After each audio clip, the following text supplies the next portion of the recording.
Hello everybody and welcome to the 10th tutorial. I never thought I'd be making these still, but here we are. Hopefully you guys are learning and enjoying Substance Designer as much as I do. Alright, so for the 10th tutorial, I had something else in mind, but that's taking a little longer than I expected.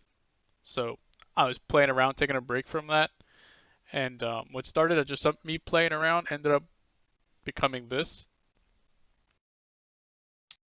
Now, I know we've done like stylized tutorials in the past, but I wanted to do something stylized again, but something a little bit like stylized times two, I guess. So for this one, let's just do a quick overview of what's going on here. So here this is, I don't know what the art style is called. I'm sure there's a name. You guys can tell me. But basically is the colors are simple. You have like these black outlines, and they're not perfect. And I know there's different kinds of art styles where they use black lines to outline things. But I really like this one. I've seen this art style a lot, and I like the simplicity of it, and obviously the way it looks. So for this material, something to look at is this one is very heavy on height. So you can see here we have a lot of different varying heights, and there's a very high contrast in height. So from like the back wall of the bricks here to the most further point, which I think is like these pieces here, the column bases. I forget what I call them in the graph. But we have our window here. We have a little design. So we do look at how to make this, and this is just like a simple version. But in the future, because this was also a learning exercise for me, I'll be able to make more fancy trims and fancy patterns and stuff like that. So yeah, I've always liked like Gothic architecture or like Gothic arches from games like Bloodborne and Demon Souls and stuff like that, and cathedrals and churches and all that fun stuff.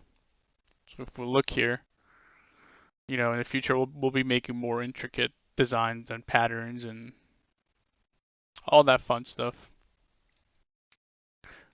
We also have this stained glass, and we have this emissive, and of course we'll have some booleans where you can turn it on and off, change the color. And then we obviously, as you can see here, we have a window variant and a non-window variant, so that you can, tile them together and they perfectly tile, and then you can have windows and not windows, etc. But all right, let's get into it. So if we hop back into Substance Designer, here you can see the overview of the graph. So this is what we'll be making here, or following along. I'm going to try this new method again. Here you can see it's green for Substance Designer colors. Let me just show you the booleans here. You can turn off and on the emissive. So no one's home, someone's home, and then you can turn off the window, turn it back on. And let's say your window's on or your emissive is on. So you can see here the emissive is off, but here it's on. We have a slider here for your color, and it's going to change the window color and the light color, of course. So pretty cool. We're going to go with green for Substance Designer. We can go for something more orangey for Halloween. But anyways, let's get started.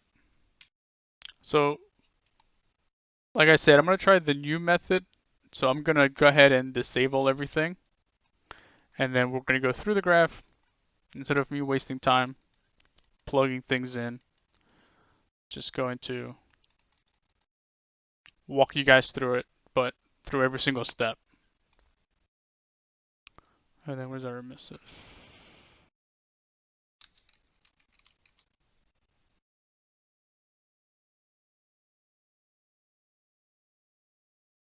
All right, so yeah, so for the first part, as usual, we're just going to be focusing on the height. So to get started, let's make sure we have our height scale. We're going to use a very high amount for this one because there's a lot of layers, and they need a lot of breathing room. So we're going to go with 10, and then make sure obviously that you're set to high res plane. And then I'm going to use a tessellation factor of like 4. 4 or 6 is what I used when working on this. Okay, so I'm going to pause here and disconnect everything in height, and I'll be right back. Alright, so we're back. Alright, so you can see here, we're flat. I've turned all the blends off. So let's get started. So first we're going to start with a tile sampler, so I'm just going to get rid of this guy and plug this guy in here. We're going to start with a tile sampler. Now, here you can actually change your brick shapes. I went with 8 and 12, not 16, 12. If you wanted them to be, if you wanted the bricks to be like longer, you can, would it be to lower this or increase? No, it's the wrong one, this guy.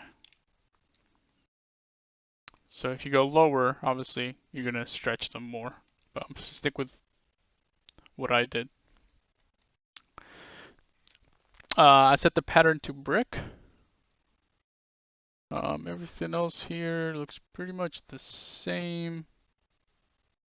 Obviously, we need an offset. Yeah, these are pretty like well structured. So there's no randomness in rotation or position. And then our color random is all the way up. And then we have an edge detect here.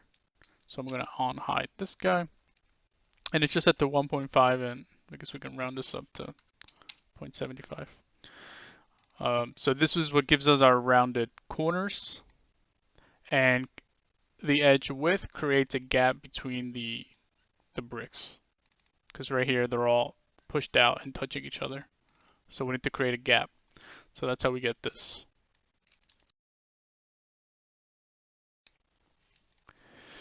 Now here, I need to plug this back in here. Because you can't turn off bevel for some reason. But here, let's bring this one back up too.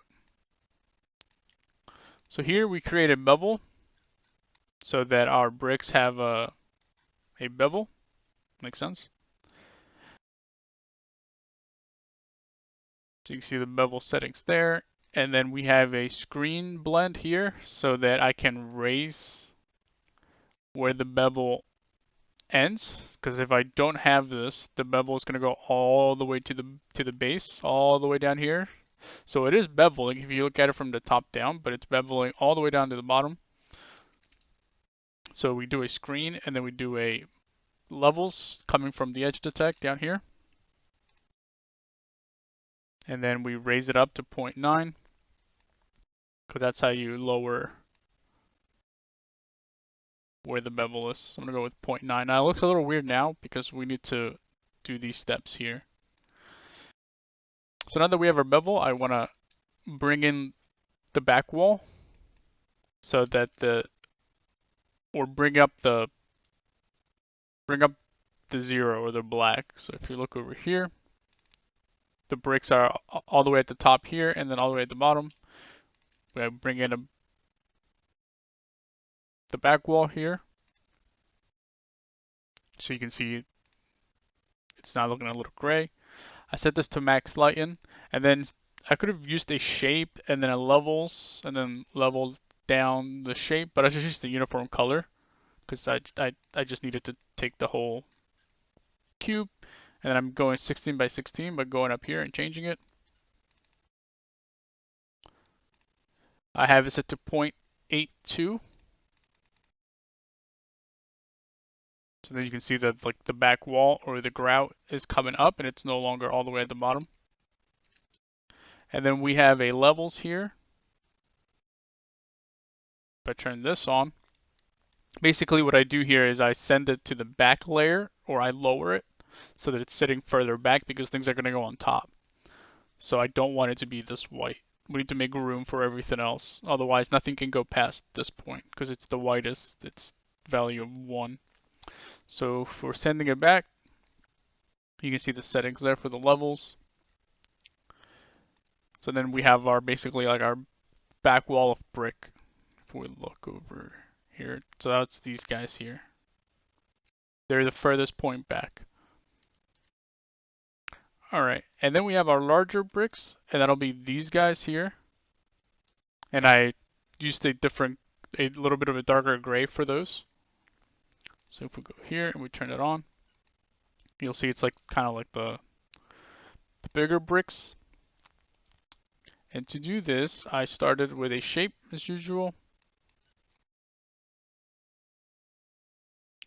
And then I used a transform 2D to move it to the edge. You can see the offset values there. Then I have an add linear dodge blend here. And then I did the same thing I did up here. Actually, no, this one's a little further to the right, a little bit. And then I add them together. And then from the shape, I create another transform 2D because this is now for the top guy. So we made the left, the right. Now this is going to be for the top.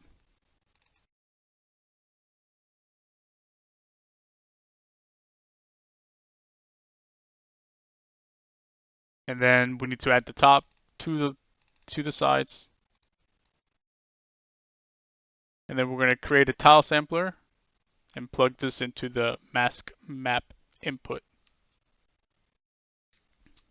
Now for this tile sampler, we're going to do 10 by 6. We're using brick.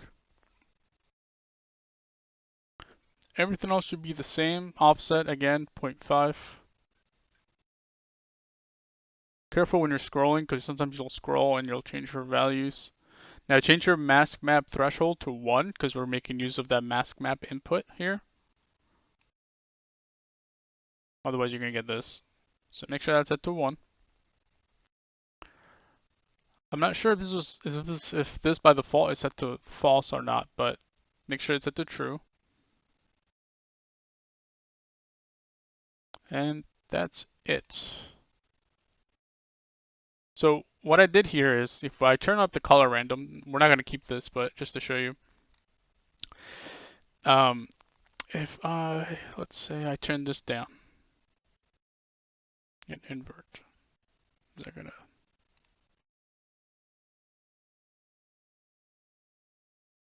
Maybe I need to unplug it. All right, never mind. Let's go back here. So what I did here is I just created basically bricks standing up, and then I used this mask to say, hey, only spawn these guys where the white is. But if there's a brick that's kind of halfway into the black and like standing here, it's not gonna show it. It has to be fully within the white for it to appear. And that's why I created this mask. So let's turn this back off because we just want it to be white. And then once we have this mask here,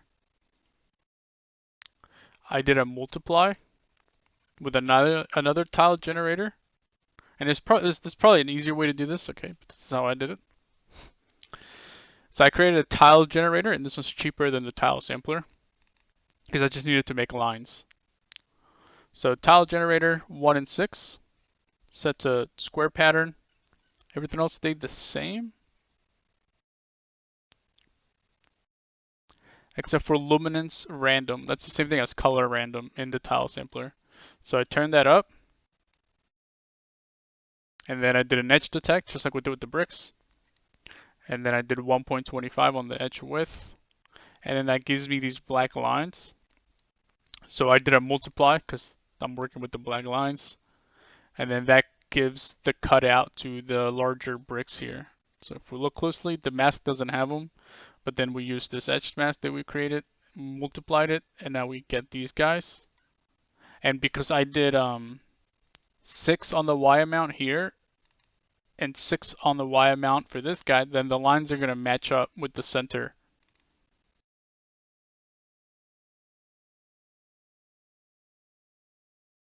Okay, so now I need these guys up here, the lines going vertically. So for some reason I decided to use another method for this one and use the stripes node. And again, 6 stripes because there's 6 dividers. Width of 0.01. This is just a different way of doing what I did here. And then I used a transform 2D to rotate it 90 degrees. And I scaled it.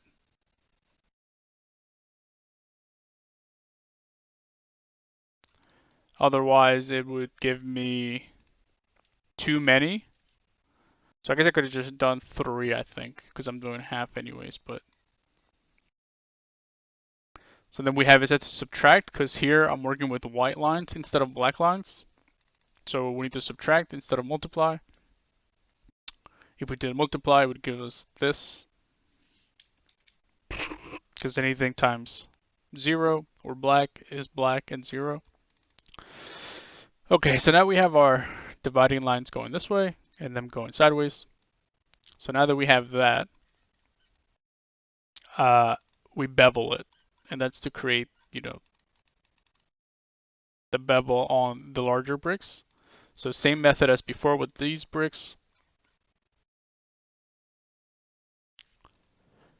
We do a bevel, and I think, let me check. The bevel distance are they're not the same, but they're pretty close, because I don't want one thing's bevels being way larger than something else. I kind of want to keep this uniform bevel like rule between them. And these probably should be 0.0125, but I'm just gonna leave it. So same method, you have a bevel above and then a levels below, and then you increase the level out high on the levels to bring up where the bevel, I guess, starts or ends. I guess ends. Otherwise, it's going to be all the way to the bottom. And again, we don't want that. We want to bring it up. And then here, this levels is pretty much basically it's determining where it's going to sit. So if we look here, this is before we added the bigger bricks, and then we use max lighten again to add the larger bricks on top of the smaller bricks. And if I turn this off, you'll see that it's going to be white by default because that's our mask basically. So then we need to lower it. So I created levels and I play around with the level out high to lower it. And then this is where you can, if you want it to be higher or lower, this is where you would do it. Just don't go too low, otherwise you'll get this. And that's because we're doing max lighten. Max lighten. Do not do add, because it's going to add what's underneath with what's on top, and you're going to get some monstrosity like this. Unless that's what you're going for. But we're going to stick to max lighten, and we're going to stick with, what was this? 0.9, I think? No, maybe not. Maybe it was not 0.9. It's 0.4. Yeah, because we got to bring it down, not up. Okay. So now we have 2 layers. Next is what is this? The lower base. So that's this guy.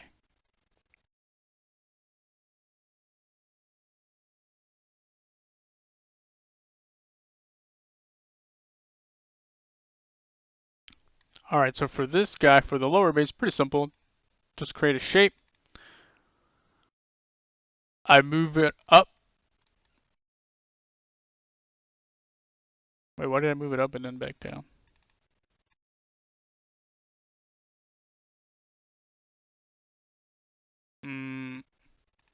Not sure, but we're going to stick with it. So we have our shape. Then I use a transform 2D to move it up for some reason. Wait, hold on. Let me figure this out. Why did I do it this way? Okay, I remember why I did it this way, but it doesn't have to be, but... Okay, so shape. It was because the top and the bottom before, they looked the same when I first started. and I just mirrored. I moved it to the top, and then I mirrored it to the bottom, and then I had the same at the top and the bottom. But then I decided to have a difference between the top, and that's when I added the little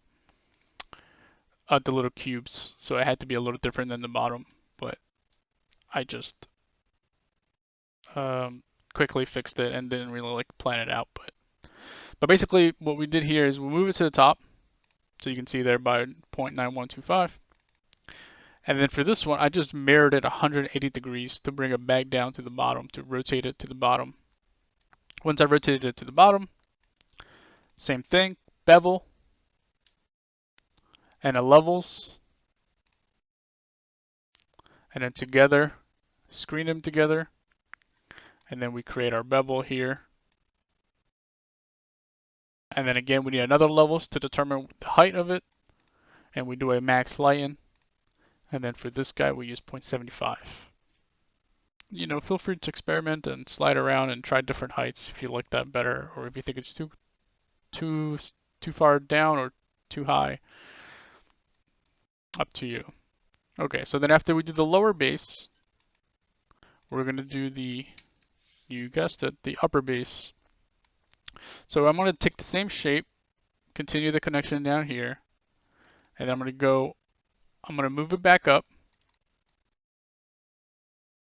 0.95, because now we just need the top part. Same thing, I bevel it, I level it, I screen it, then I level it again to bring it into place. And I think these two matched up. Yeah, they're both 0.75 because I wanted them to be at the same height. Max lighten, and now we have our top. Next, we have the little upper cubes that you see at the top to kind of differentiate the top from the bottom. And then for this guy, again, I use the stripes node, 6, and a width of 0.5. This is the width of the cubes, basically. Here, transform 2D to rotate them 90 degrees. And then I have a blend here set to subtract.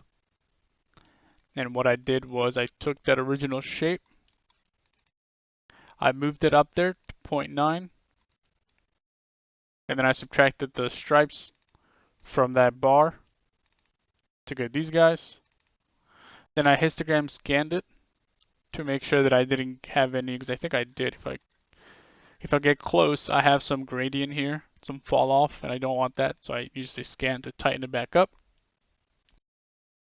Then same thing, bevel, levels, screen, into another levels, again for the height, into a max lighten. Now these guys should be up here. I don't want them getting in the way of the height. That's for base color. Okay, so now we're moving along nicely. Now we have those little guys there, the upper cubes as I call them. Now we're going to work on the columns. Now this is where what I wanted to, what do I call this? This is what I wanted to play around with more, the curve node. And then this thing spiraled out of control into what it became. So I might make a separate video just on curves because there's a lot of cool things you can do. And I think the next tutorial is also going to use them more heavily. I'm thinking of doing some sort of like wooden fancy trimmed ceiling or something like that. Anyways, gradient linear 2. Then I used a levels here to kind of bring it in closer. You can see the settings there. And then for the curve node, I was able to create like these details. If we get real close here, you can see them right there. And what's cool about the curve node is that what you see here on the graph, it is basically like a side view or a profile of this. So you can kind of see what you're doing by looking at the curve and obviously when you're placing these. Now, instead of you guys having to guess where I've placed them or estimate, I think if I click these, you can see the values. So 0.25, 0.25, and then I can click on these guys. I'm just going to do it quickly. You guys can pause the video.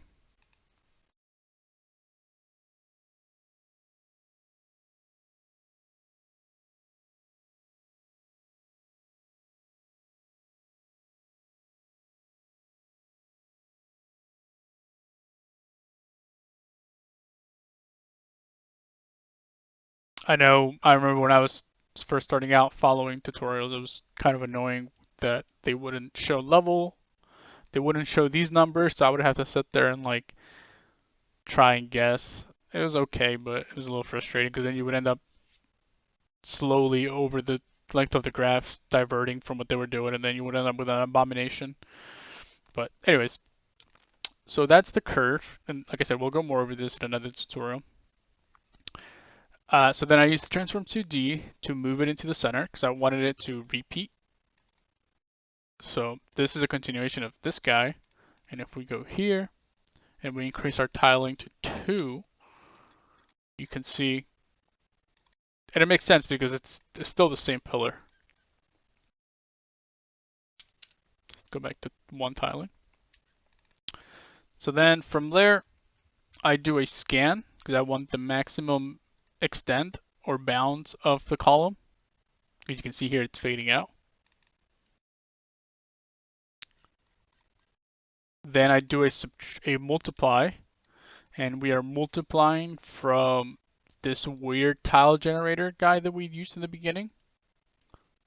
So pull from that edge detect and plug that into the top, and then do a multiply so that we can have these lines, and that's going to be, these guys here,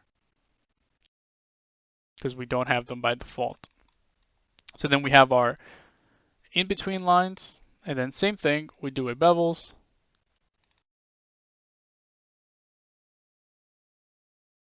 bevel, levels, screen. But for this level, we're actually pulling from the histogram scan and not from this guy.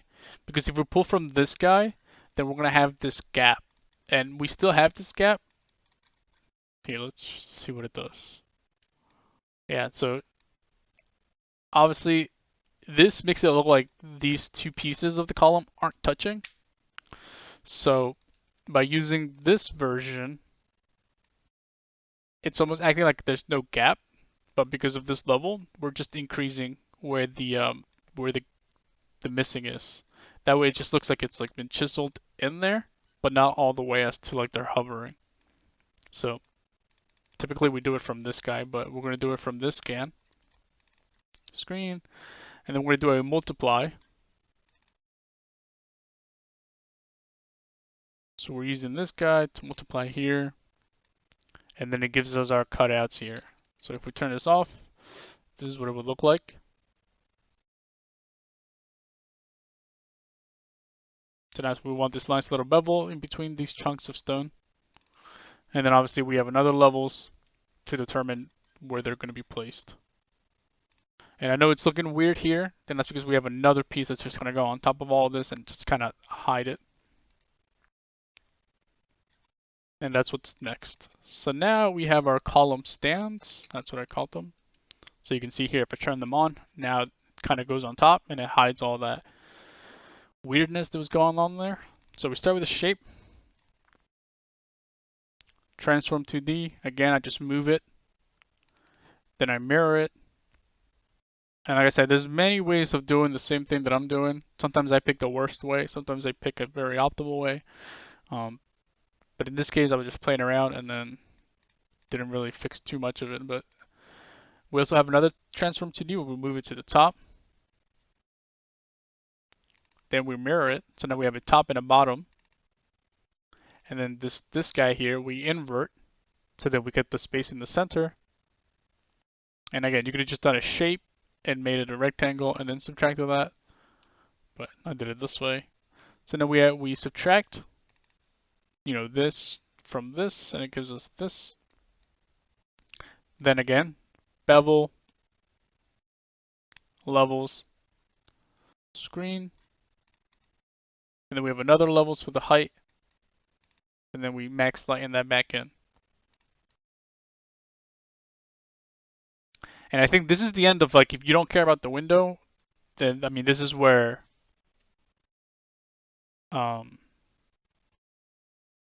the non-window version ends.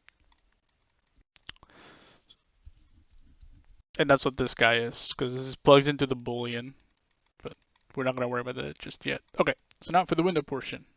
So we have a window, what I call back wall. If we look over here, that's this guy here, fits behind this. Okay, so to make an arch, I had to look this up because I have forgotten, because it had been a long time. Because I actually made a tutorial, like, or I tried to make, before I started this channel, something like this material was going to be my first tutorial, but I was still learning. So that's kind of one that just kind of got left in the collecting dust in the back there. But we start with a polygon 2, and then we use the gradient is turned on by default. We use the curve here, because I think by default this is set to 0. So we use the curve, we set it to 0.4. Oh, and we rotate the triangle. Actually, let's go through the settings. I think by default it's set to 6, I think, or 4 sides. Change it to 3 to make a triangle. Then we rotate it 90 degrees so that it's standing up. And then we turn up the curve to kind of get this shape. And our gradient is on. And I think that's it. So then we start with this. And then I do a histogram scan, obviously, to get the balance of that. Then I use a transform 2D to squish it. And, stretch it and scale it. And you can see the values here. I move it down so that it's kind of centered. Because right here you can see that it's closer to the top than it is to the bottom. So then I lowered it, I moved it down, and then I scaled it.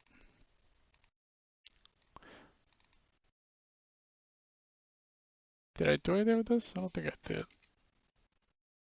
No, I can delete this, but what I was trying to do here, I think was, because you can stretch the top over the bottom, and I think I was like playing around with this, but ended up not using it. So I'm just gonna disable that. So don't need that. Okay, so then after this, we go into another transform 2D, and obviously now I plugged this in at first, like so, to try and get the size first, because then you don't have to worry about changing all these things. So I did that first to get the size of and placement and stuff. So you can see here that I moved it up, and I decreased the size. I made it smaller, scaled it down, and then again I did another scan, because when you start scaling and stretching things, you start creating a gradient again. So again, another scan to tighten it up. And then once I had it into place, I decided to add a rectangle below it to create, the rest of it like this. So I just created a shape. And now this was a lot of trial and error, because I just added it, I moved it into place, and I just increased the height, and I moved it around until it was like perfectly matching. So if I move it down a little bit, you can see that I just have to make sure that, because this is where it starts to straighten out, so I just have to make sure that this was lined up and it was right there. So a lot of just like tweaking. So yeah, let me show you the shape. You see the shape values here. And then here I moved it into place. I didn't scale it or anything. I just had to move it in, move it down because it starts in the center. And then we have this. And then we used to add linear dodge to add this shape with this shape. Then I decided that it wasn't big enough. So instead of having to go back and tweak numbers over and over and over again, I just scaled it back up by this much. I scaled it proportionally because I wanted to maintain the scale or the ratio.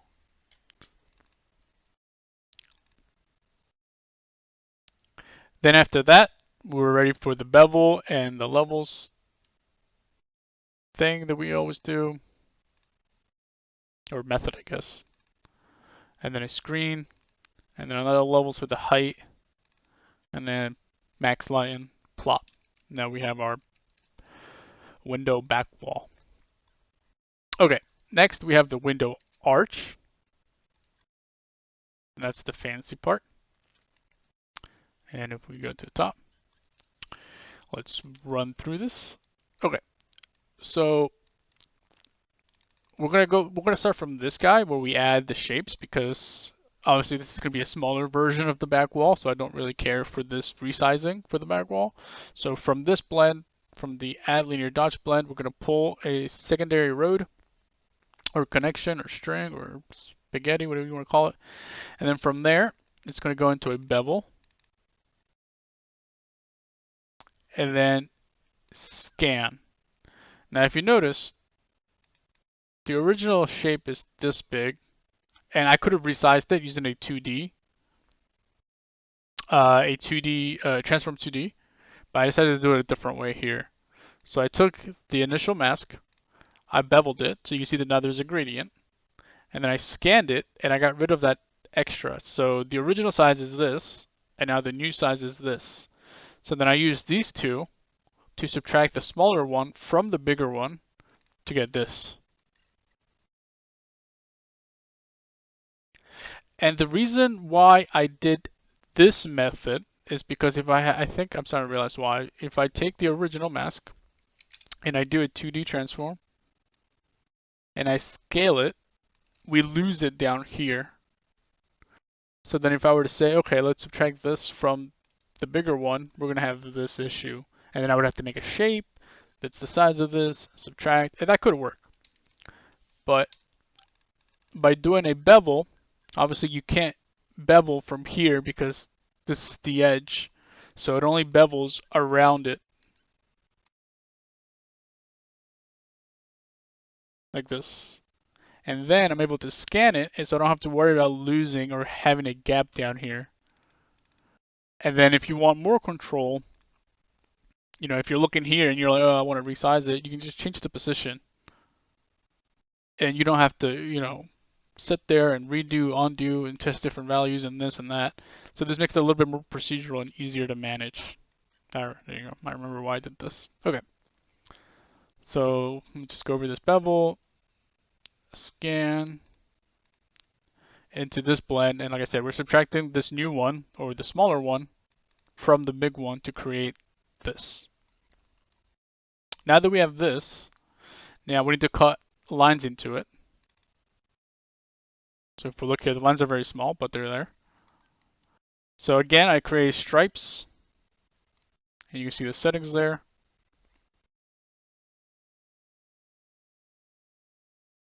And then I move it with the transform 2D. I move it down halfway, and I change my tiling to no tiling because I don't want them to appear at the top. And I accidentally rotated. Let me undo that. And the reason why I don't is because I'm actually using two sets of lines. Because if you look here, we have lines that are cutting this way and this angle, and then some other ones going in this angle. And these were manually rotated. So right now, I only want these to be straight, and that's these guys here. So make sure you change the tiling mode to no tiling. Otherwise, it's going to tile, and it's going to cut up here. So unless you want straight, right? If you want, let me just turn these off. Yeah, so unless you want them to be straight like that, then you can do it this way. You can have the tiling, but I wanted them to not do that. So let's undo. So I have no tiling, and I move it down so that they're only from here down. And we use subtract. And then to make these guys, I created a small shape, a small thin rectangle. And then I move it up there and rotate it. And I had this plugged in the whole time so that I could see the angle, and I just kind of match it with the arch. and then one's for the top and one's for the bottom. So let's start with this guy. You can see the settings there. And then for this guy,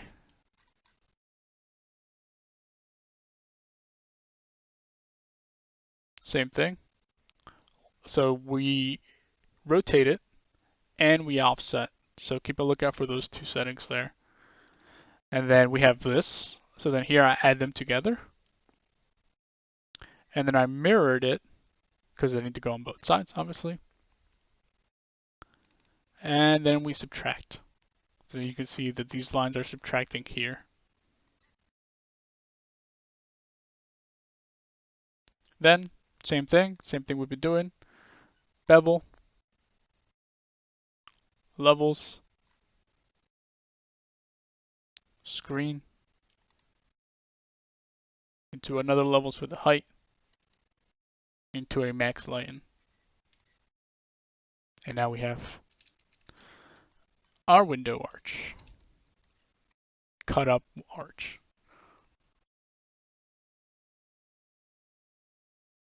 All right, moving on. We have our window lower base. So that's this guy, kind of like the windowsill. Start with a shape. Move it down. Turn tiling mode to no tiling. Otherwise, you're going to have some that's going to be leaking at the top here. That's going to feed into a subtract blend into the middle. And then we need these stripes again. And these stripes are coming from the stripes that we use to create these cuts. So pull from those stripes down here into a transform 2D, rotate it 90 degrees. And I also squished them a little bit. You can see here. And the reason why I squished it was to kind of get them where I wanted. If I undo the squishing, so with the squishing I can determine where they are. So I squished that a little bit, just a tiny bit to get them to be in place there. Or you could just make one. Now remember, when you start squishing things, you are, making them thinner. So another way you could have done this, or I could have done this, is taking a shape, making it very thin, move it into place, and then mirror it on the other side. But sometimes, you want to make things a little faster. Okay. So then we subtract to create our gaps. If you don't want the gaps, if you want to just keep it one straight bar, that could be cool too. Or if you want to increase or decrease the amount. Same thing, we do a bevel, blah, blah, blah. Levels, screen. And then here, you can see that there's a very subtle difference between these two. So this shape is actually bigger than, well, it's not an issue here, but it does become an issue in the base color. So this is something I'll probably touch on again. But basically, this bar,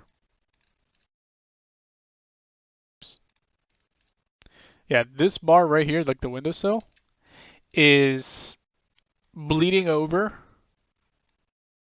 or spilling over to the arch. So if we turn the arch off, it is a little bit inside of the arch. Well, let me turn this off. Now you can see it. So you can see that it's inside, right? So when I go to paint this bar, then let's say I paint this like red, then there's going to be some red over here.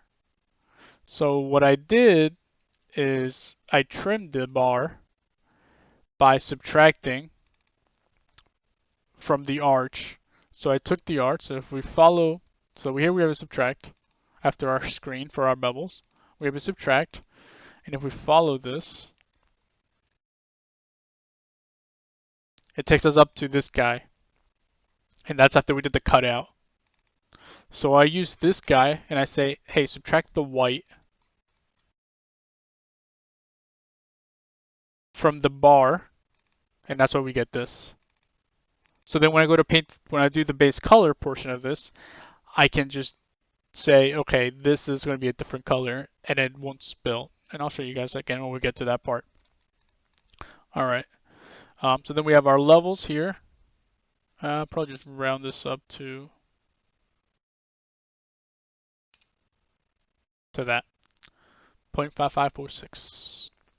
All right, and then a max lion, and then we have our lower bar. All right, now for the other fun part. Now we have our little arch split. That's what I call it. So to do this, let's get started here with the. So I use a similar method where I bevel and I scan. And for this guy, we're going to be pulling from.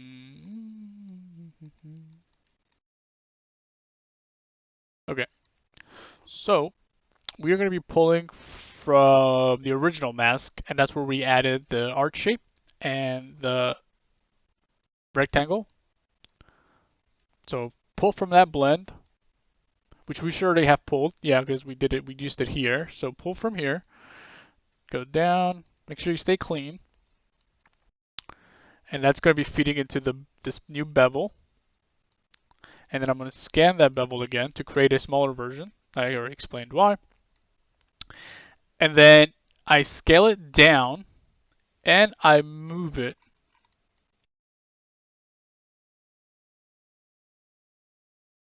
Now, you should set this to no tiling, because if you accidentally like push it a little bit below, it should spawn up. Oh, it doesn't show up there because I already have it. I already have no tiling turned off in a previous one. So if you turn off tiling and then you use it again later with another transform 2D, for example, it's not going to tile because it's been told not to from the previous node. Okay, so yeah, so I pulled it apart, I think. No, I squished it down, sorry, by this much. So then we go from this to this, and then I mirror it. So now you can see what we're doing here. I mirror it, and then you can start seeing the initial shape of that middle piece there.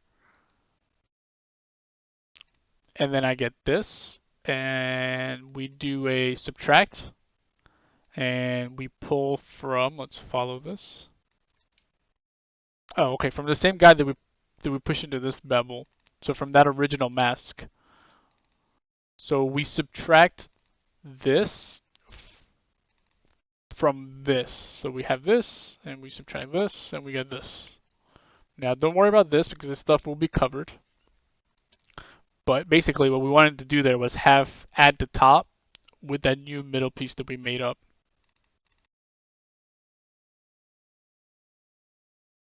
So yeah, basically we took the original shape and then we subtracted these two pieces from it, and then we got this.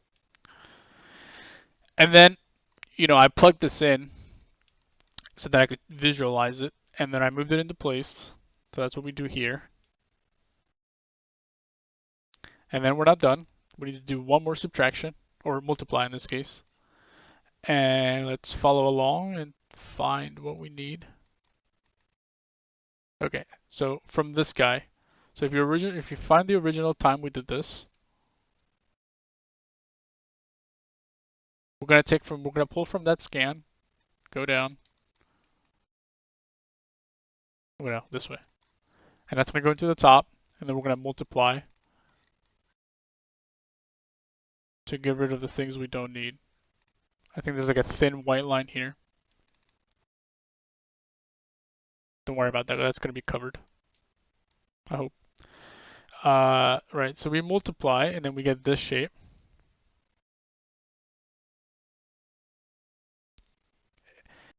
And then we do okay, that's really bothering me. Okay, I don't think that should be there.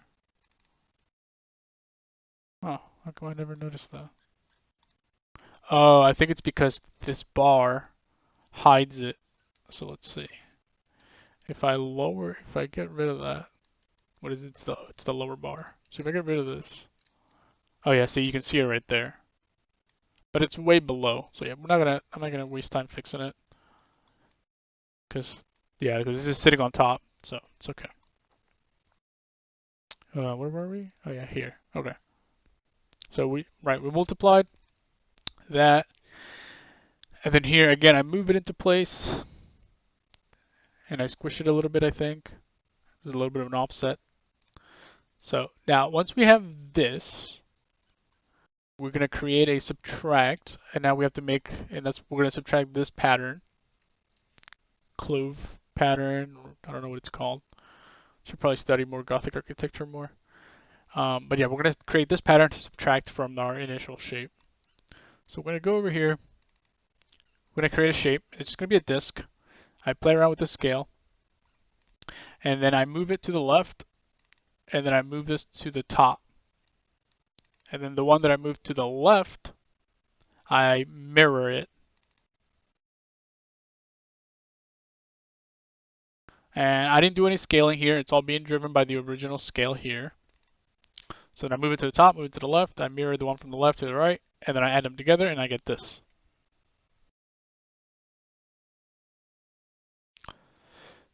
Now, once we have this, then I do scale it and I position it to where I want it. So again, I plug this in first and then I move it, because otherwise it's going to be hard to tell where it is. Because then you can just go here and then you can move it or rotate it and you can see it changing. So I always connect it so that I can visualize it.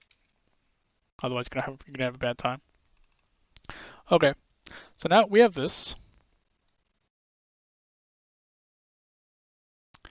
Now once we have this, we are going to subtract our lines now. And actually I should change this, because you can see there's a bit of a gradient here.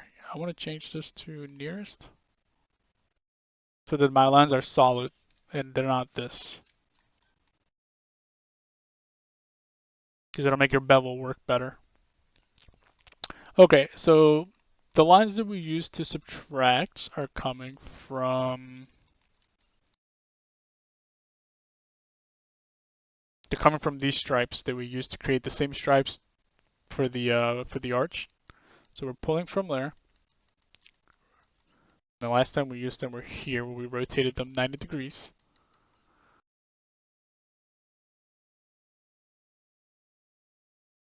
So yeah, so all I did was just move them a little bit, because I wanted them to be in a specific place. I wanted the cuts to kind of be at the same distance for the clover.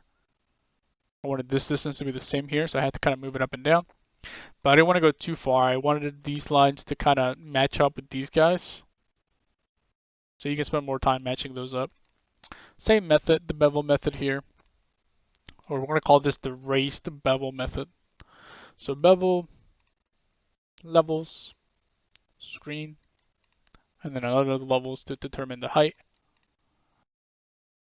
And now we have our arch split with our little floral pattern, I suppose.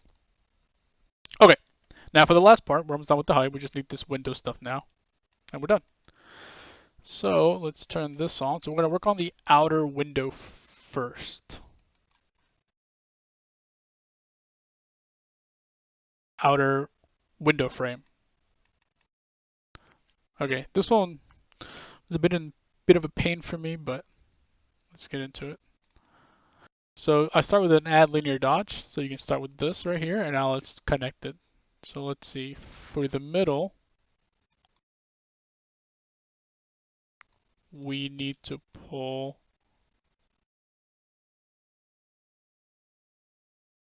okay, we're going to pull from the original arch.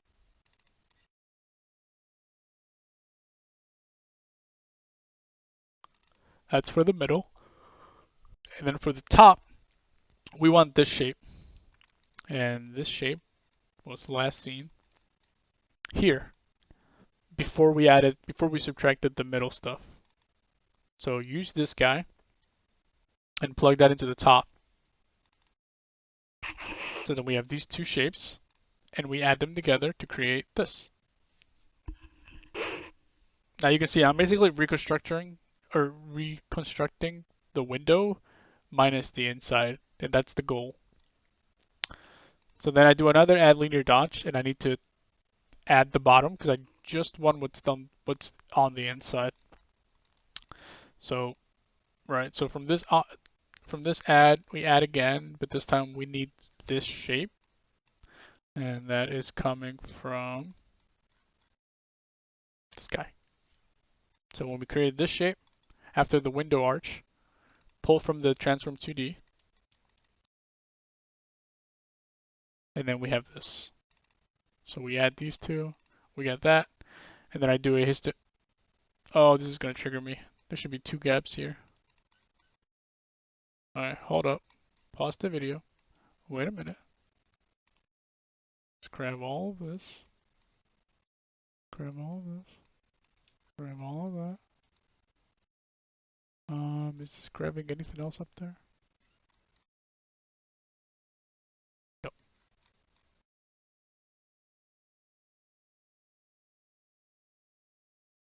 Oh my god, and there's another one here. Oh, we're losing it.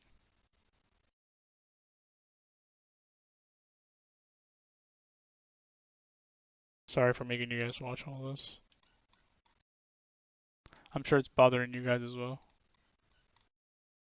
Okay, nothing else broke, right? Okay, anyways. So we add them together. I do a histogram scan to get rid of any gradients, just to make sure it's nice and tight. And then we invert it. Now when I invert it, I get the inside of the window being white, but now the other problem is, oh, well now we have white on the outside and we don't want that. So we take the original bounds of the arch. So if we follow this around, here, here, here. Geez, we're going all the way back. Okay. So yeah, so this is the original mask where we added the arch and the box, and we have this guy. So we're pulling from this guy again. And that gives us the outside black. So what do? We multiply. And now we're left with just this. So just a bunch of masks, or playing around with masks. We'll come back to this in a second. Now from that mask, we're going to do a scan again, just to make sure it's all cleaned up. And then we're going to do a bevel and a scan, because we're using that method again to shrink it. And then that's going to go into a subtract. This is going into the top. And then this scan is going into the middle here. So we're taking this and we're subtracting this. So we're making a smaller version of this and using the smaller version to subtract from the bigger one to create a outline, basically. And again, if you move this scan here, you can determine the thickness of your window frame. So I'm going to undo that. Make sure I go over the settings there. Now, once we have this, I'm going to do the bevel method again so that I can bevel it. Now, did I try angular on this? Oh yeah, I didn't like it. Let's go back to round. Okay, so we bevel, we level, and we screen. Then we level again to get the height. And then we have our outer window frame. There's only one T in outer, right? Alright, I googled it. Yeah, there's only one. Okay, good. Okay, so let's go back to this distance. So originally, I wanted the window frame to bevel on the inside, but on the outside, I wanted it to kind of continue and to blend into the wall. So I had this distance node here, so you'll see the difference. So here, the bevel is occurring here, which I ended up liking more because it kind of creates some depth rather than this. So I didn't go that path, but I left it there just to kind of show you guys. Yeah, I rarely use the distance node for things like this because you can use the distance node to kind of push pixels out, kind of like the same way I use the bevel, but in the opposite direction, which I guess you can use a bevel instead as well. But anyway, let's get to the end here. So we have our outer window frame, and now we need to create our inner frames, these guys. So now we're going to create a shape. So this is going to be that middle bar. I'm going to move it into place.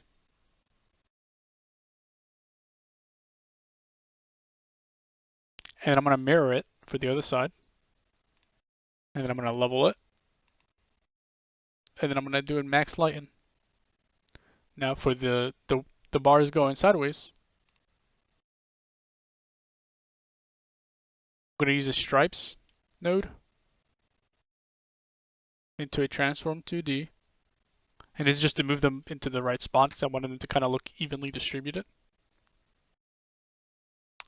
And then here we do a multiply, and we multiply by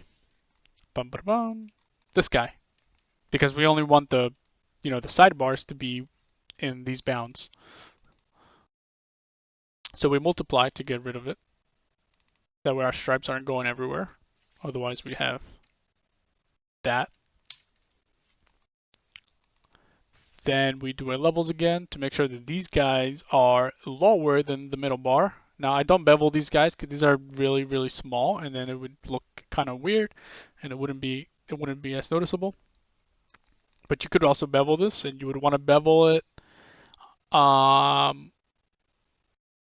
here, and then do the bevel method, the raised bevel for each of these separately. Okay, so then we max light into 2. You can see that this guy is higher than this guy, and then they get max light on top, and then we have our window frames, inner window frames. Okay, now I've shown you guys in previous videos how to do booleans and stuff, so I'm not going to show you how to do that, but we do have a switch grayscale here, and I have it set, I've called it window question mark, and by default is set to false. Okay, that's what I did.